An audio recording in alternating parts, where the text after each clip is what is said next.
अस्सलाम वालेकुम स्टूडेंट्स। कैसे हैं आप? आई एम श्योर कि सब अल्लाह के फजलो करम से ठीक ठाक होंगे। और आजकल तो खूब प्रैक्टिस हो रही होगी और प्रेपरेशन, क्योंकि अब तो डन है कि एग्ज़ाम हर हाल में होने ही होने हैं और मई तक आपके इंशाल्लाह एग्ज़ाम्स जो होंगे वो स्टार्ट भी हो जाएंगे। और आई एम श्योर कि हर किसी ने कोई एकेडमी में टेस्ट सेशन ज्वाइन किया होगा, कोई स्कूल में उनके टेस्ट सेशन चल रहे होंगे, क्रिएटिव्स चल रहे होंगे। तो डेफिनेटली बिल्कुल प्रेपरेशन होनी भी चाहिए, क्योंकि आप तभी अपना टारगेट अचीव कर सकते हैं। अगर आप प्रैक्टिस करेंगे विदाउट प्रेपरेशन तो आप कोई भी टारगेट अचीव नहीं कर सकते। आज का जो हमारा टॉपिक है वो है सेल साइकिल, और ये भी इसी चीज़ को एक्सप्लेन कर रहा है कि फ़र्स्ट हमें प्रेपरेशन प्रेपरेशन करेंगे तो हमारा टारगेट अचीव होगा। और ये चैप्टर जो कि नॉर्मली बच्चों को मुश्किल लगता है और यही कॉमनली रिस्पांस आ रहा होता है कि ये चैप्टर हम चॉइस पे छोड़ देंगे, ये चैप्टर टफ़ है, ये चैप्टर डिफ़िकल्ट है, तो इसका मतलब है कि आप उसको सही तरीके से उसकी लर्निंग नहीं कर रहे। अगर आप उसको एक दफ़ा समझ के करें तो ये चैप्टर जो है ये सबसे कम टाइम लेगा। हाँ, इसमें डायग्राम्स की प्रैक्टिस की नीड होती है, फिर उसके बेसिक जो पॉइंट्स है वो आपको क्लियर होने चाहिए। ये सेल साइकिल जैसे आपकी लाइफ का एक साइकिल चल रहा होता है, आपकी बर्थ से लेके आपकी लाइफ के एंड तक चलेगा, यानी from birth till the end of the life आपका सेम यहाँ पे एक सेल की भी लाइफ है। यानी हम इंडिविजुअल लेवल पे अगर हम उसको कंसीडर कर रहे हैं तो इसी तरीके से हमारे सेल की भी जो सेल है, अगर हम इंडिविजुअल सेल को देखें तो वो भी डिफरेंट प्रोसेसेस डिफरेंट स्टेजेस में से वो भी गुजरता है। जिस तरह हम ओवरऑल कहते हैं इंडिविजुअल लेवल पे कि हमारी लाइफ का ये वाला एक टाइम है, फिर उसके बाद ये सेकेंड टाइम है, फिर ये थर्ड टाइम हमारा चल रहा है, तो सेम बेटा सेल में भी होता है। यहाँ पे भी सेल साइकिल की डेफिनेशन है कि cell cycle is the series of events from the time a cell produces until it completes its mitosis। यानी कि जैसे ये सेल इस सेल से बने हैं और यहाँ से यानी इनकी बर्थ हुई है, ये प्रोड्यूस हुए हैं, इसके बाद इनका तब तक इनका लाइफ टाइम है जब तक कि ये आगे नेक्स्ट जो है वो सेल्स ना बना दे।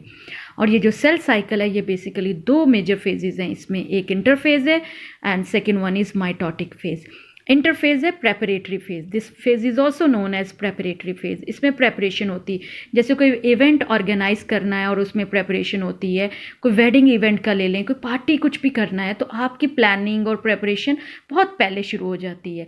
तो इसी तरह बेटा सेल में भी प्रेपरेशन होती है, पहले प्रेपरेटरी फेज है और 90% मैक्सिमम टाइम यहाँ पे यूज़ हो रहा है।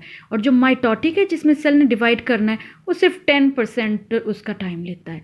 अब ये देखना है कि प्रेपरेशन क्या क्या करता है before going to divide, and इंशाल्लाह in upcoming video I will explain about the mitotic, but today we will discuss about the interphase.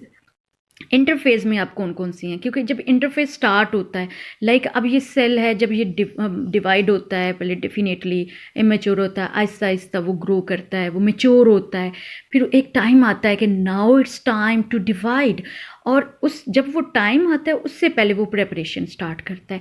क्या चेंजेस आती हैं उसमें, ये चेंजेस आना शुरू हो जाती है कि उसकी मेटाबॉलिक एक्टिविटी बहुत हाई हो जाती है, उस साइज़ में बढ़ना शुरू हो जाता है और उसमें बहुत सारी चेंजेस आती हैं। आज हमने यही देखना है कि इसमें कौन सी चेंजेस उस सेल के अंदर आती हैं, आखिर उसकी भी स्टोरी हमने देखनी है। जिस तरह हमारी लाइफ है, हम अपने फ्रेंड्स को बताते हैं कि हमारी लाइफ के ये अप्स एंड डाउन्स है, इस तरह लाइफ आगे वो स्पेंड हमने की है, तो सेम यहाँ पे इंटरफेज में भी हमने देखना है कि सेल के कौन कौन सी उसकी भी फेजेस हैं।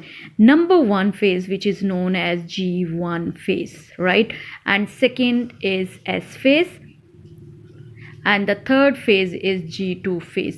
ये एक नॉर्मल जो before going to enter mitotic phase, first these 3 phases are included for the preparation, कि इस स्टेज में जाने से पहले ये सारी प्रेपरेशन होगी।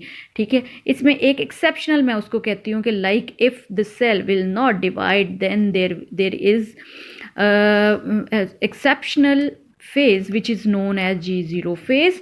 लाइक अगर सेल ने डिवाइड नहीं करना, आपकी एक ग्रोइंग एज ख़त्म हो गई है, यानी वो लिमिट जो आपकी होती है एक नॉर्मली एक होती है ग्रोइंग एज, जैसे वो ओवर होगी उसके बाद अल्टीमेटली हमारे बहुत सारे ऑर्गन जो होंगे, लाइक जिस तरह हमें पता है हमारे न्यूरॉन्स हैं, जो नर्व सेल्स हैं वो परमानेंट रेस्ट पे चले जाते हैं फॉर इंडेफिनिट पीरियड के, वो रेस्ट में इस फेज़ के अंदर एंटर हो जाती हैं, like there will be no more division of the cells. इसी तरह हमारे किडनी लिवर वो भी, लेकिन वो सेमी परमानेंटली जाते हैं। सेमी परमानेंटली लाइक जो न्यूरॉन है वो तो परमानेंटली इस जीरो फेज़ में एंटर हो जाते हैं कि no we are not going to divide more, right. और जो लिवर और किडनी के वो सेमी परमानेंटली हम उनको कहते हैं। सेमी परमानेंटली का मतलब होता है कि लाइक अगर कहीं पे लिवर और किडनी डैमेज हो जाए, कोई इन्फेक्शन हो जाए, तो वो दोबारा से अपनी डिवीजन स्टार्ट कर देंगे। लेकिन कुछ सेल्स हैं which never ever enter G0 phase, जो कभी रेस्ट नहीं करते, वो बिल्कुल काम उनका सिर्फ होता है कि काम काम और सिर्फ काम। लाइक उन्होंने सिर्फ डिवाइड कंटिन्यूसली, वो ये सेल्स हैं इससे ये बनेंगे, नेक्स्ट बनेंगे, वो बनते रहेंगे, उनकी लाइफ में रेस्ट नहीं है। और वो कौन से सेल्स हैं? एपिथेलियल सेल्स हैं, like your skin cells, your cells of your alimentary canal, जो हमारी एलिमेंट्री कैनाल, क्योंकि वो बहुत ज़्यादा यूज़ होते हैं, डैमेज होते रहते हैं, वेयर एंड टेयर होती रहती है, तो इस वजह से उसमें फर्दर आगे लाइक वो कभी भी रेस्ट में नहीं जाते। G1 फेज़ जो है वो फर्स्ट 1 फेज़ है। इसमें क्या होगा? इसमें नंबर 1 पॉइंट, इसमें आपने ना पॉइंट्स में लर्निंग करनी है, तो फिर ये आपके लिए ईजी हो जाएगा। लाइक इसमें नंबर 1 जो है, like cell increases the supply of protein, increases the supply of protein, number 1। यानी कि लाइक इसमें क्या चेंजेस आएंगी? इसमें ग्रेजुअली उसकी मेटाबॉलिक एक्टिविटी ज़्यादा होएगी। अब यहाँ पे है increases the supply of protein, and you know that protein is prepared by ribosomes. तो ये प्रोटीन की प्रेपरेशन के लिए किस चीज़ का नंबर बढ़ेगा? लाइक अगर आपने काम ज़्यादा करना है तो वर्कर्स का भी नंबर आपको बढ़ाना। अगर आप चाह रहे हैं कि काम जल्दी जल्दी हो तो डेफिनेटली आप वर्कर्स का भी नंबर ज़्यादा करेंगे। इस तरह प्रोटीन की सप्लाई इंक्रीज़ करनी है तो हमें किसका नंबर ज़्यादा करना पड़ेगा? इसमें भी like we will increase the number of organelles. ठीक है, इंक्रीज हुई वर्ड यहाँ पे आपका आ जाएगा कि is the number of organelles like ribosomes. ठीक है, उसमें नंबर ऑफ ऑर्गेनल्स, और कौन से? Ribosomes for the synthesis of protein, इनका नंबर बढ़ जाएगा। और साथ माइटोकॉन्ड्रिया का भी नंबर बढ़ेगा, क्योंकि एनर्जी चाहिए, एनर्जी के लिए हमें ज़्यादा से ज़्यादा जो है वो मशीनरी रिक्वायर्ड है, क्योंकि काम करना है और काम सिर्फ काम, तो इसलिए ये वाला इसमें चेंजेस आएंगी। तो जब ये सप्लाई सब कुछ बढ़ेगा, साथ ही सेल्स की जो साइज़ होगा वो डेफिनेटली बढ़ेगा। Cell will grows in its size, इसका साइज़ भी बढ़ेगा। ये पॉइंट्स हैं, यानी कि G1 फेज़ में क्या क्या होगा। जैसे आप बताएंगे कि बचपन में ऐसे होता था, या आप देखें आपकी एक आपका चाइल्डहुड एज होती है, फिर आपकी एक स्कूल लाइफ है, फिर कॉलेज लाइफ है, फिर यूनिवर्सिटी लाइफ आएगी, फिर प्रोफेशनल लाइफ आएगी। तो इसी तरह सेल की है कि इसमें कौन कौन से इवेंट्स होंगे। आप कोई प्लानिंग करते हैं कि पहले देखें आपने कंस्ट्रक्शन करनी है सपोज, तो सबसे पहले तो आपको ये होगा कि आपने जो भी है पहले आपको कोई you should need a piece of any land, कि आपने एरिया चाहिए, आपको प्लॉट चाहिए, आप बाय करते हो। उसके बाद फिर प्लानिंग शुरू होती है, मैपिंग शुरू होती है, मैप बनता है, फिर आप उसके बाद वर्कर्स का करते हो, उसके अपनी वो डन करते हो, कितने दिनों में काम कंप्लीट होगा, कौन कौन सा मटेरियल चाहिए। तो ये भी सेल के अंदर ऐसे ही है।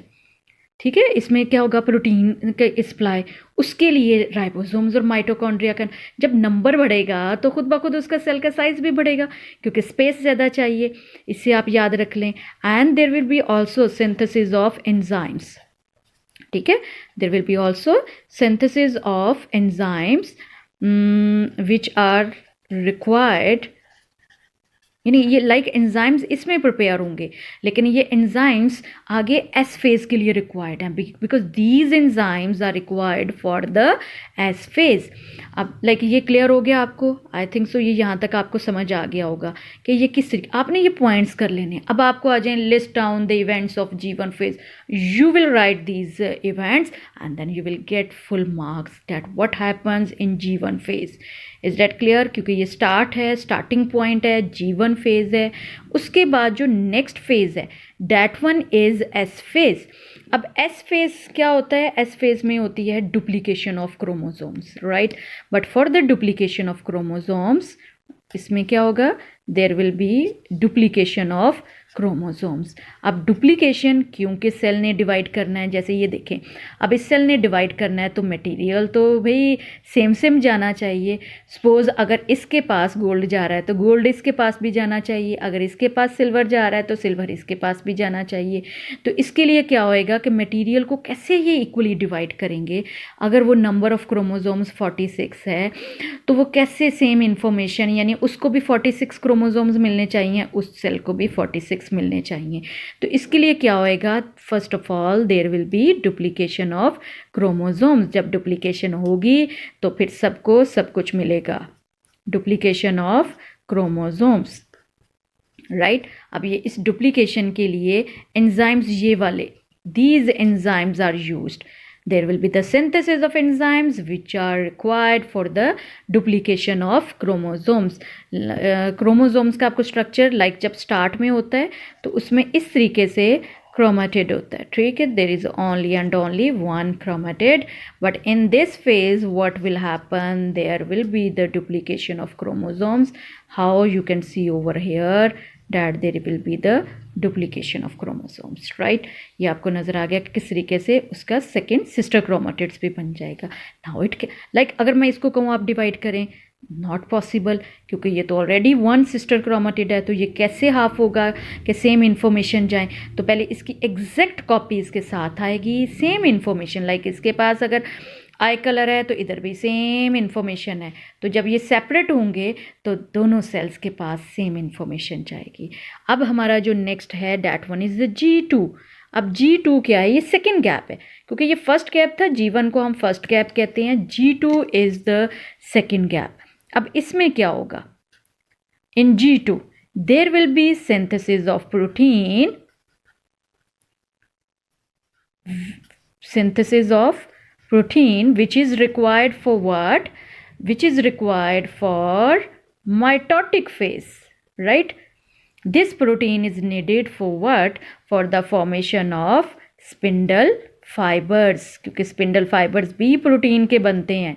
तो वो प्रोटीन कहाँ से आएगी, वो प्रोटीन आएगी यहाँ से, ठीक है, spindle fibres.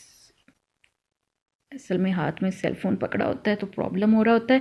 Okay, now I think so ये आपको फेजेस क्लियर होगी होंगी कि आपने ये पॉइंट्स लर्निंग कर लेनी है, आपको शॉर्ट में आए, आपको MCQs आए, you can easily learn about all these steps. यहाँ पे थोड़ा सा टाइम ज़्यादा स्पेंड कर रहे हैं क्योंकि इसमें सेल ने बड़े होना है, उसमें नंबर बढ़ेगा, फिर प्रोटीन बढ़ेगी, एनर्जी ज़्यादा मिलेगी, उसके बाद ये वाले एंजाइम जो होंगे वो आगे डुप्लीकेशन के लिए यूज़ होंगे। G2 में क्या होना है, G2 में प्रोटीन प्रिपेयर होगी and that protein is required in the mitotic phase for what, for the formation of spindle fiber।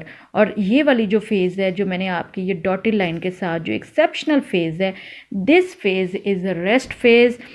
Like if there will be no division, like एक टाइम के बाद अगर सेल ने डिवाइड नहीं करना वो स्टॉप हो जाएगा। जिस तरह लाइक ग्रोइंग एज के बाद वो डेफिनेटली उसके बाद हाइट तो नहीं बढ़ती, वो सेल्स रुक जाते हैं, तो वो फिर क्या करते हैं, वो सेल्स G0 फेज़ में एंटर हो जाते हैं। और अब डिपेंड करता है, किडनी, लिवर, ये हमारे वो ऑर्गन्स हैं जिनका एक दफ़ा एक साइज़ आपका, जैसे किडनी का हमें पता है 10 सेंटीमीटर लॉन्ग है, तो वो उतनी उस ग्रोथ के बाद वो स्टॉप हो जाएगा। आप खुद सोचें, अगर डिवीजन स्टॉप नहीं होएगी after specific time, then it can lead toward a disease which is known as cancer। तो ये आपका अनकंट्रोल्ड सेल डिवीजन, राइट। तो इसमें यह कि जिस सेल ने आगे फर्दर डिवाइड नहीं करना वो G0 फेज में एंटर हो जाता है, और जब नीड होगी then it can move toward the, it will continue the process of cell division. I am sure ये यहाँ तक आपको क्लियर हो गया होगा। Now there is a time to we have to discuss with the reference of what, with the reference of like we have to discuss with the reference of what, we will discuss with the reference of the with the help of diagram, right। हम इसको diagram के reference से करते हैं, diagrammatically हमें इसको explain करना है कि how these processes will be done, कि क्योंकि इसमें क्वेश्चन एक तो ये हो गया, आपको शॉर्ट में आ गया। सेकेंडली आपसे क्वेश्चनिंग जो हो सकती है, वो क्वेश्चनिंग आपसे हो सकती है like you have to draw और show different phases of cell cycle in the form of diagram, right. इसमें पहले आपने क्या करना है, आपने जस्ट एक सेल साइकिल आप आउटलाइन बना लें, ये हो गया आपका, और इसको आपने डिवाइड कर लेना है कि लाइक आपकी ये फेजेस हो गई, ठीक है। उसके बाद आपकी ये वाली फेज़ हो गई, because I am holding cell phone so that's why I am feeling difficulty. Okay, इसमें आपका ये वाला व्हील यहाँ के ये आपकी होगी G1, this one phase will be consider as and this one will be consider as G2, right. और इसके साथ वही पॉइंट जो मैंने पीछे फ्लो चार्ट में लिखे हैं, वही पॉइंट्स आप यहाँ पे लिख लेंगे तो आपका काम चल जाएगा, क्योंकि वही है कि इसमें क्या क्या होगा। Because I am just going to explain with the help of diagram. उसके बाद आपकी एम फेज़ है। एम फेज़ बेसिकली होती है डिवीजन ऑफ सेल, कि सेल ने डिवाइड करना है इस, और ये कैसे डिवाइड होगा ये मैं अपनी नेक्स्ट वीडियो में बताऊंगी, क्योंकि first of all we will discuss about what about mitosis and then we will discuss about meiosis, वो वन बाय वन, क्योंकि उसके लिए भी काफ़ी टाइम चाहिए। लेकिन पहले हमने ये देखना है G1 फेज़ में। अब एम फेज़ को यहाँ से अगर हम स्टार्ट करें, इसका सपोज अगर हम यहाँ पे सेल ले लें, तो सेल अब सपोज यहाँ पे इनको ले ले, ये निकल like after the division, right, after the division then one cell will be divided into two cells, right। ये हो गया, ये क्योंकि जो कब है, जब सेल्स ने डिवाइड कर लिया है। जब सेल डिवाइड करेगा तो उसमें सिर्फ सिस्टर, यानी there will be separation of sister chromatids, जो कि बाद में क्रोमोसोम्स कन्वर्ट होंगे। अब ये वाला सेल है, क्योंकि ये एम फेज़ के बाद है ना डिवाइड होने, यानी इसमें डिवीजन होगी है सेल की। अब फिर से डेफिनेटली एक टाइम आएगा, क्योंकि इसका लाइफ का, इसके इवेंट्स ऐसे हैं कि जब तक ये अपनी बर्थ से लेके एट द एंड जब ये न्यू सेल ना बना दे, अब ये ग्रो करेंगे, मैच्योर होंगे, फिर इनका टाइम आएगा डिवीजन का। तो फिर क्या होगा इसमें G1 फेज़, लाइक आपको पता है G1 फेज़ में वी वाले पॉइंट्स आपके आएंगे। What will happen, there will be increase in the supply of protein and you can see over here that there is only and only one chromatid, there is no sister chromatid. अब इसमें क्या होगा, इसमें ये वाली G1 phase में इसमें supply of protein ज़्यादा होंगे, राइबोसोम्स ज़्यादा होंगे, माइटोकॉन्ड्रिया का नंबर बढ़ेगा। तो ये इसमें इस तरीके से इनका लाइक ये वाला टाइम स्पेंड होगा। उसके बाद एस फेज़ में आपको पहले बताया, एस फेज़ में क्या होता है, एस फेज़ में there will be the duplication of, ये एस फेज़ के साथ आप सर्कल ड्रॉ करोगे और फिर इसके अंदर आप डुप्लीकेशन शो करोगे। डुप्लीकेशन ये डायग्राम्स में आपका ये वाला पॉइंट जो है ये बहुत मैटर करता है। आपने ऐसे ही नहीं है, ये देखें जब डिवाइड करते हैं तो सिस्टर क्रोमाटिड एक उस तरफ चला गया, एक उस तरफ चला गया। अब जब ये आगे फिर ये इनका टाइम आएगा डिवीजन का, तो क्या होगा, first of all there will be duplication of chromosomes. You can see over here that during S phase there will be duplication of chromosomes, right। ये उसमें duplication हो जाएगी, क्योंकि इस सेल ने आगे जाके डिवाइड करना है, और इस तरीके से जब डिवाइड करना है इसमें supply of protein, number of जो भी है वो उसके लिए ये सिस्टर क्रोमाटिड। फिर क्या होगा G2 फेज़ में, आपको पता है just there will be a synthesis of more protein which is required for the next phase, like mitotic phase, उसमें प्रोटीन वगैरह ये सब कुछ बनेगा, ठीक। इसमें ये वाला ये G2 फेज़ में। और अब ये देखेंगे like now you can easily trace out what's happening over here, that this cell after the G2 like it will passes through the M phase। अगर हम यहाँ से भी स्टार्ट करते हैं then you can see over here that this sister chromatid these sister chromatids will be separated from each other, like you should know about that, what's the structure of the chromosomes। Inshallah I will explain in my upcoming videos। तो उसमें मैं आपको explain करूँगी कि like these two sister chromatids will be separated from each other during mitotic phase. इसमें ये देखिए एक सिस्टर क्रोमेटिड उधर चला गया, एक उधर चला गया। अब लाइक फिर से जब उसका टाइम डिवीजन का आएगा, so first of all there will be the need of duplication. जब तक क्रोमोसोम्स डुप्लीकेट नहीं करेंगे then there will be no possibility of equal division of the material, क्योंकि इन्फॉर्मेशन तो सेम पास होनी चाहिए। ऐसे तो नहीं कि हाफ इन्फॉर्मेशन एक के पास चली जाए, हाफ एक के पास। Same information should be pass over to the next cells. तो इसी तरीके से बेटा ये सेल साइकिल कंटिन्यू रहेगा। और यहाँ पे प्लीज़ आपने वही पॉइंट्स लिखने हैं जो मैंने पीछे फ्लो चार्ट में आप लोगों को बताए हैं, वो सारे आप यहाँ पे पॉइंट्स लिखेंगे और अच्छी से डायग्राम ड्रॉ कीजिएगा। Specially first of all you have to do the practice with the help of lead pencil. Lead pencil से करें, आउटलाइन बनाएं, उसके बाद आप इसमें अपने पॉइंटर, जेल पेन इसको यूज़ करें, राइट। लेकिन पहले प्रैक्टिस अपनी उससे कर लें, अच्छी हैं। ये देखिए मैंने सेल्स अभी हाथ से ड्रॉ की हैं, क्योंकि मैंने एक हाथ से सेलफोन को भी अपनी रिकॉर्डिंग के लिए किया होता है, तो मेरे लिए काफ़ी प्रॉब्लम हो रहा होता है। लेकिन आप लोग कंपास का यूज़ करें, आप जल्दी से एक बड़ा सर्कल बनाएं। लाइक सर्कल बनाने के बाद इसकी डिवीजन करके ये छोटे आप फटाफट इधर अपने ये काउंट कर लें कि मैंने एक इसके साथ ड्रॉ करना है, एक इसके साथ, एक इसके साथ। लेकिन इसके अंदर मेन पॉइंट ये डुप्लीकेशन वाला है। आई एम श्योर कि आप लोगों को ये टॉपिक समझ में आ चुका होगा। फिर भी अगर कोई प्रॉब्लम है, कुछ इसका है, आपको कुछ समझ नहीं आई, आप मुझसे दोबारा से कमेंट सेक्शन में बता सकते हैं। इंशाल्लाह हमारी जो नेक्स्ट वीडियो है वो माइटोसिस की है, उसमें मैं आप लोगों को और ज़्यादा इसकी डिटेल बताऊंगी, क्योंकि ये अभी सिर्फ और सिर्फ हमने इंटरफेस को डिस्कस किया है।